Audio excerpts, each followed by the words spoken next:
Bonjour à tous. Bon, aujourd'hui, je vais vous faire une petite vidéo de ce que j'emporte quand je m'en vais me faire des petites sorties à la pêche. Donc, moi, je pêche plutôt en ce moment au leurre. Donc, je me suis préparé une petite boîte au leurre. Donc, où est-ce que je classe,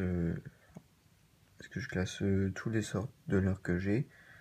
Donc, là, j'ai des petits. Je sais pas si vous voyez bien, j'ai des petits compartiments. Donc là par exemple, j'ai mis des petits leurres, donc mes sandras, enfin mes faux sandras. Là j'ai mis mes émerillons, là j'ai une autre sorte d'émerillons, mes têtes plombées. Voilà, donc là j'ai sorti tous mes leurres pour préparer la petite vidéo. Donc je vais commencer la présentation par un des leurres les plus connus que j'ai dans ma boîte, en plus du sandra. Donc ça c'est le Easy Shiner de la marque K-Tech que tous les pêcheurs plus ou moins connaissent. Donc là il fait à peu près 4 pouces, donc plus ou moins 10 cm. J'ai dessus, moi en tout cas sur ceux-là, donc comme vous pouvez le voir ici, la tête plombée n'est pas bien passée, je me suis complètement loupé. Mais bon, peu importe, c'est pas le sujet de la vidéo. Donc, ouais, je disais en 4 pouces 10 cm, la tête plombée. Donc, c'est déjà un hameçon, il est déjà pas mal, on va dire. Ici, je suis en grammage, je suis en 11 grammes, si mes souvenirs sont bons. 10-11 grammes plus ou moins. Donc, c'est un leurre qui a une belle nage, donc qui fait relativement des beaux écarts, avec une queue assez souple. Donc, il danse très bien. Euh, donc voilà, c'était un très bon leurre en couleur, très belle couleur comme ça. Donc franchement, c'est pas mal du tout. Il y a moyen d'avoir avec ce leurre de très bonnes attaques au brochet et pouvoir faire de beaux brochets. J'en ai jamais fait avec ce leurre, mais je connais énormément de monde qui a fait des beaux brochets avec la couleur cette couleur chartreuse et surtout ce type de leurre dans ce style-là, dans cette forme-là. Donc voilà. Et particulièrement le Easy Shiner. Voilà pour celui-là. Après, j'ai celui-là. Donc franchement, celui-là, je ne sais pas du tout ce qu'il vaut. Je vais pas vous mentir. Euh, je l'ai acheté à Decathlon. Je l'ai eu dans des paniers à solde. Donc quand j'ai vu le prix, il y en avait des sachets de 3. Elle était à plus ou moins 3 euros, je crois, si mes souvenirs sont bons. Donc je me suis dit, à 1 euro de l'heure, je vais pas me priver. Donc c'est du 20 grammes. Donc comme vous voyez, la tête plombée est intégrée dans le leurre. Il est pas très grand, il doit faire 8 cm je pense. Donc c'est si si je me souviens bien, le nom c'est enfin la marque c'est Caperlan et c'est Sipsey. Le nom. Voilà, si je me trompe pas. Donc j'ai effectué quelques lancers le soir même que j'ai acheté. Et très bon lancer. Une nage, on va pas dire non plus pas excellente, mais je veux dire pour le prix, fallait pas s'attendre à un truc géant quoi. Voilà. Donc après, voilà pour ce leurre. Après j'ai celui-là. Donc celui-là, je ne sais pas du tout comment il s'est retrouvé dans ma boîte. C'est le leurre de mon cousin Grégoire, qui se reconnaîtra quand il regardera la vidéo. Donc ce leurre, il est assez raide quand même pour un leurre souple. C'est la même tête la même tête plombée que sur le Easy Shiner. Donc il nage bien, mais bon, c'est pas un leurre exceptionnel. Voilà ce que j'en pense pour cela. Après, j'ai le faux Sandra, mais franchement, il est exceptionnel. C'est un leurre exceptionnel. Il a une nage avec sa queue très souple. Il a une nage exceptionnelle. Donc de sa couleur pour le brochet rouge, moi on m'a toujours dit que le rouge était la couleur que le brochet, que le rouge attirait énormément le brochet. Voilà, j'ai trouvé ma phrase. Le blanc pour les os assez foncés. Donc voilà, donc vous voyez par rapport à ma main, il est pas très grand. Donc voilà. Donc, il est pas très grand, mais je veux dire ça suffit, il n'y a pas besoin d'avoir des gros leurres. Mais il faut pas, au brochet, il faut pas avoir peur non plus de mettre des gros leurres. Le brochet a les yeux, comme on dit, plus gros que la tête. Voilà, donc moi je le monte avec une tête plombée de 3 grammes. Donc comme vous voyez, l'hameçon n'est pas énorme non plus. Mais bon, le brochet, vous inquiétez pas, quand tu vas venir taper, il va forcément se piéger dedans. Donc c'est des têtes plombées qui sont pas non plus haut de gamme. Mais je veux dire, après, il y en a largement assez pour un peu comme moi, pêcheur un peu du dimanche. Mais bon, passionné quand même. Voilà, donc là j'ai un montage, je crois qu'il est déjà monté. Le Sandra, ça va peut-être plomber. Voilà, donc là, bon, je sais pas ce qui s'est passé sur ce leurre, il a déteint. Mais bon, on nettoiera, et voilà. Voilà ce que ça donne avec une tête plombée. Voilà. Donc, c'est une tête plombée qui est bien proportionnée pour ce leurre. Bon là, je me suis un peu loupé sur le pic, je me suis mal piqué, mais bon, rien d'important. Mais sinon, pour conclure, c'est un leurre. J'adore ce leurre. Il m'a clairement épaté. J'ai eu 2-3 touches en rivière dans le sud avec. Du côté de Saint-Maximin, entre Saint-Maximin et Brasse, sur la rivière de l'Argence, pour s'il y en a qui connaissent. J'avais pris un permis saisonnier. Un permis. Non, pas saisonnier, hebdomadaire là-bas. Voilà.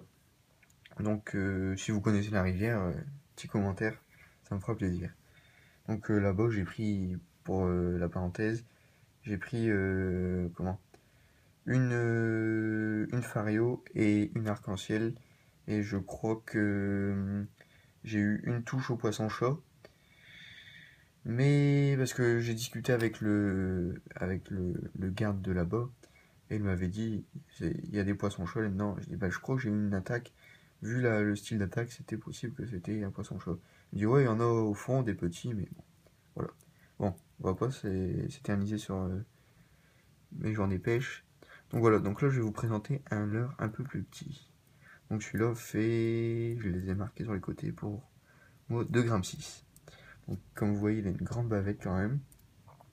Les tridents, ils sont pas très résistants, j'en ai tordu 2 parce que j'ai un poisson qui a dû taper assez fort dessus et il me les a tordus. Je sais pas si vous allez le voir. En tout cas, il me les a bien tordus. Et sinon, au niveau de la couleur, c'est des couleurs assez foncées pour les eaux claires.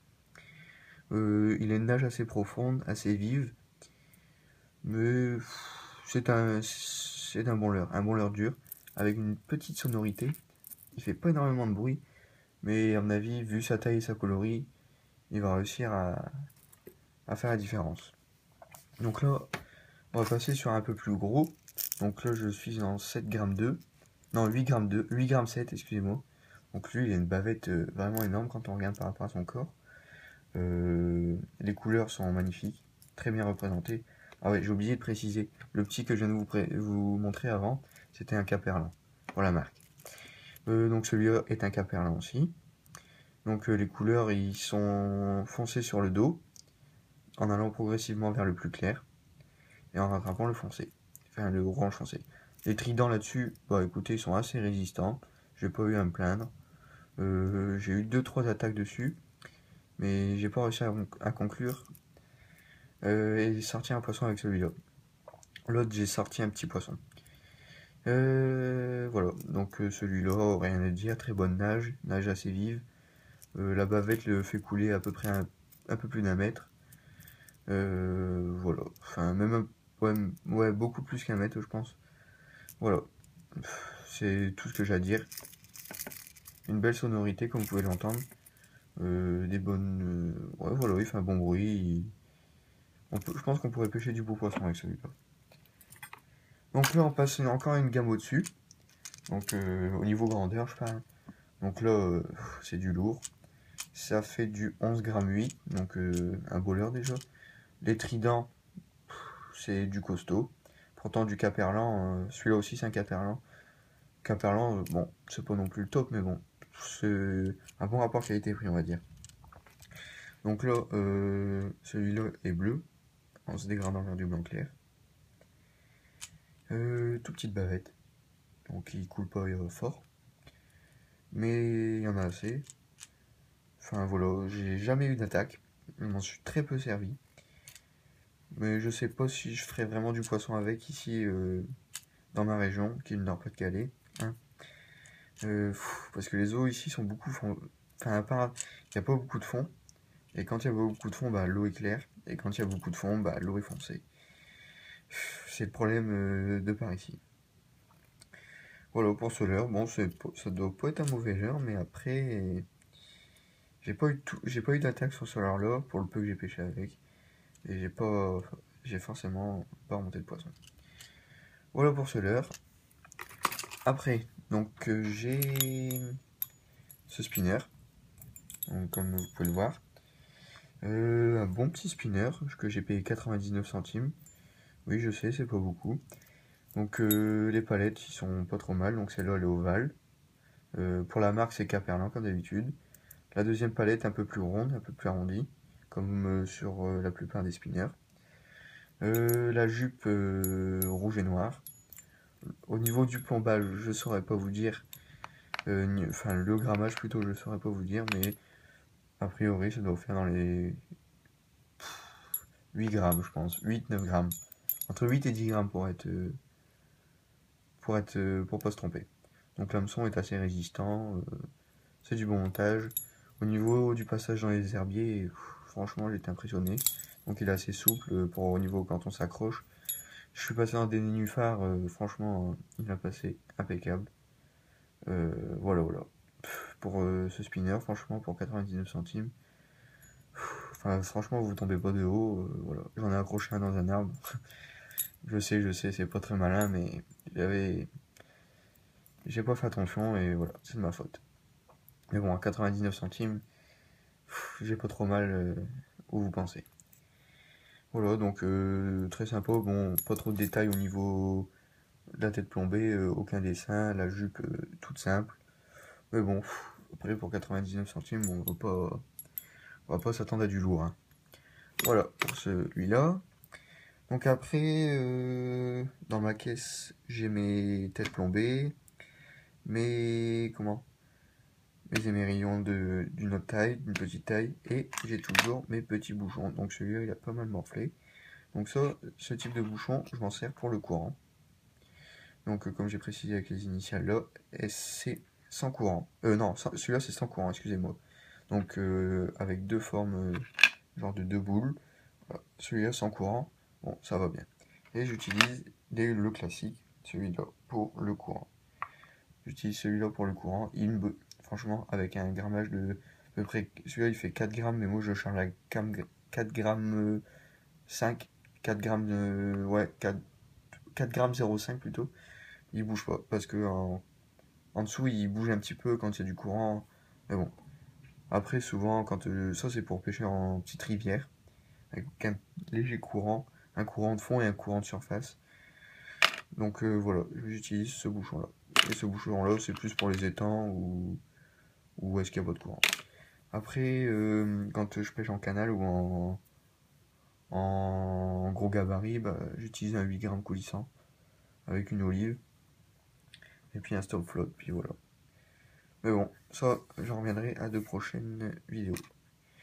Donc, une petite dernière présentation de cette petite cuillère. Donc, des cuillères, j'en ai plein d'autres, mais je les ai pas dans ma caisse de pêche de tous les jours. Celle-là, je la prends parce qu'elle m'a sauvé de pas mal de poissons. Donc, c'est une cuillère de la marque Berkeley. Une bonne petite cuillère, comme vous pouvez le voir ici. Je sais pas si tout le monde connaît. Ici, il y a ce petit, une espèce de filtre où, comment dire, on peut accrocher quelque chose, de la pâte, et sur cette pâte, on met un espèce de spray. Voilà, donc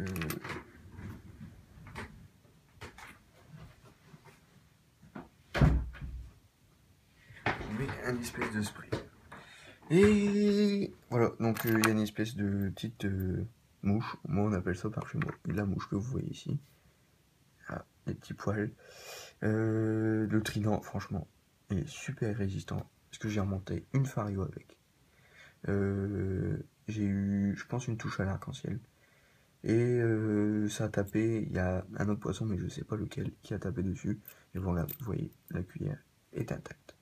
Donc la couleur de la cuillère, bon, ça c'est pas très important, tant elle reflète bien dans l'eau, et elle vit bien. Donc voilà. Donc c'est du 1,6, hein. En plombage, bah, c'est pas très lourd, c'est ça le problème. Mais bon, c'est plus une cuillère à truite. Voilà. Mais bon, des cuillères à truite, il y en a à pagaille. Voilà, donc je vous ai fait une petite présentation.